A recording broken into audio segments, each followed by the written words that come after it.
कवि उवाच विनती। मेरी अपने हस्त के द्वारा रक्षा करो, ताकि मेरे चित्त की इच्छा पूर्ण हो सके। मेरा मन आपके चरणों में लीन रहे। मुझे अपना समझकर मेरा उद्धार करो। मेरे सभी शत्रुओं का संहार करो और अपना हाथ देकर मुझे बचाओ। मेरा परिवार, सेवक, शिष्य सभी सुखी रहे। अपना हाथ देकर मेरी रक्षा करो और सभी शत्रुओं का संहार कर दो। मेरी यह आशा पूर्ण हो कि मुझे सदैव तुम्हारी भक्ति की प्यास बनी रहे। मैं तुम्हें छोड़ अन्य किसी का स्मरण न करूं और जो इच्छा करूं तुम ही से उसका वरदान प्राप्त करूं। मेरे सेवकों और सिखों को तार लो और चुन चुनकर हमारे शत्रुओं को मार डालो। अपने कृपा हस्त से मेरा उद्धार करो और मृत्यु के भय का निवारण करो। आप सदैव हमारे पक्ष में रहो और हे श्री असिध्वज जी, आप हमारी रक्षा करो। हे रक्षक, मेरी रक्षा करो। तुम संतों के सहायक और प्रिय हो। तुम दीनों के बंधु और दुष्टों के नाशक हो। तुम 14 पुरियों के स्वामी हो।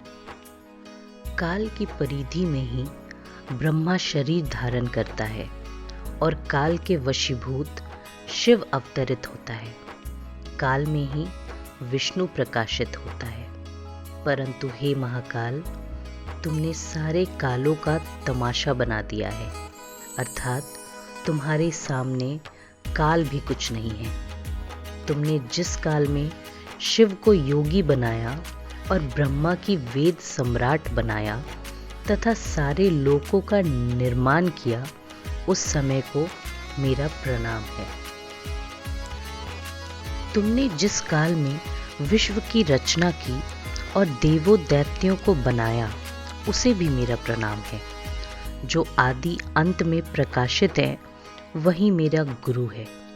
मेरा उसी को प्रणाम है जिसने सारी प्रजा को बनाया है। सेवकों को तू मने 100 गुना अधिक सुख दिया है और शत्रुओं का पल भर में वध कर दिया है। तुम प्रत्येक के हृदय की बात जानते हो और भले बुरे सबका दुख पहचानते हो।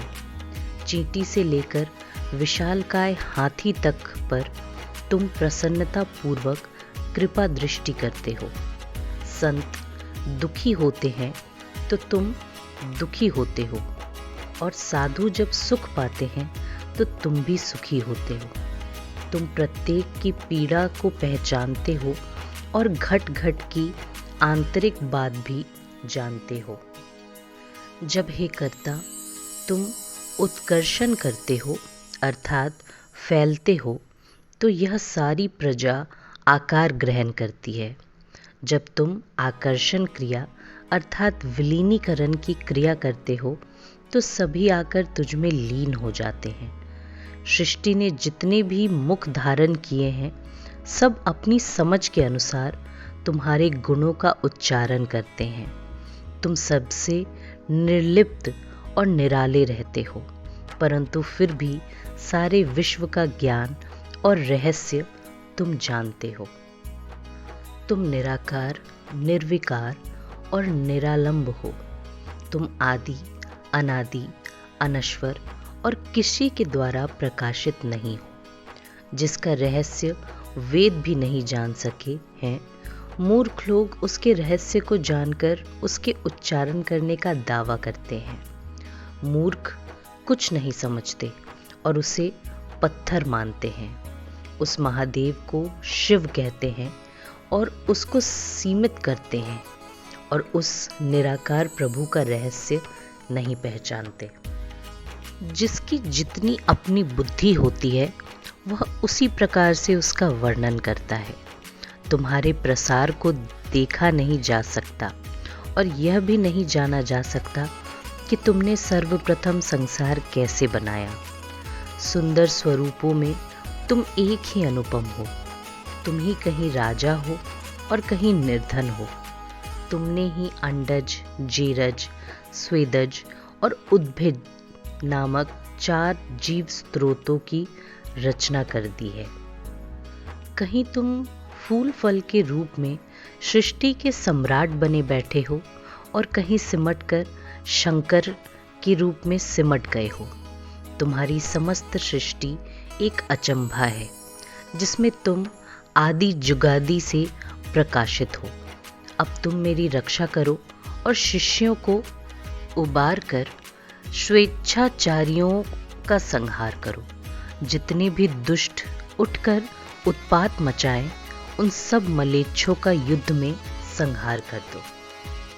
हे असी ध्वज, जो तुम्हारी शरण में आए हैं, उनके शत्रु दुखी होकर मर जाते हैं। जो भी पुरुष तुम्हारे चरणों में आ पड़ा, उसके तुमने समस्त संकट दूर कर दिए हैं। जो कली का एक बार भी स्मरण करेंगे, काल उनके पास भी नहीं आ सकेगा, अर्थात वे समय की मार से बचे रहेंगे और सदैव अमर रहेंगे। उसकी सभी कालों में रक्षा होगी और उसके भयानक दुश्मन भी तत्काल टल जाएंगे। तुमने कृपा दृष्टि से जिसे भी देख लिया, उसके समस्त ताप क्षण भर में हर लिए जाएंगे। उसके घर में सभी रिद्धियां सिद्धियां होंगी और दुष्टों की छाया भी उसे छू नहीं सकेगी। एक बार भी जिसने तुम्हारा स्मरण कर लिया, उसका तो कालपाश से उद्धार हो गया। जिस व्यक्ति ने तुम्हारा नाम स्मरण किया, वह दरिद्रता, दुष्टों और रोगों से बच गया। हे खड्गकेतु, मैं तुम्हारी शरण में हूँ। तुम स्वयं अपने हाथों से मेरा उद्धार करो। सभी स्थानों पर मेरी रक्षा करो और दुष्ट दोषों से मुझे बचा लो।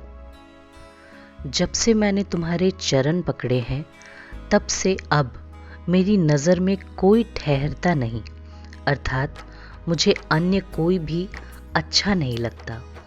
पुराण और कुरान तुम्हें राम और रहीम आदि अनेकों नामों और कथाओं के माध्यम से तुम्हें जानने की बात करते हैं, परंतु मैं इनमें से किसी के भी मत को नहीं मानता। स्मृतियाँ, शास्त्र, वेद तुम्हारे अनेकों भेदों का वर्णन करते हैं, परंतु मैं एक भी भेद से सहमत नहीं हूँ। हे खड्गधारी परमात्मन, यह सब तुम्हारी कृपा से ही वर्णन हुआ है। मुझे भला इतना सामर्थ्य कहाँ? सारे द्वारों को छोड़कर मैंने, हे प्रभु, केवल तुम्हारा द्वार पकड़ा है। हे परमात्मन, तुमने मेरी बाँह पकड़ी है। यह गोविंद तुम्हारा दास है। बाँह पकड़ने की लाज निभाना।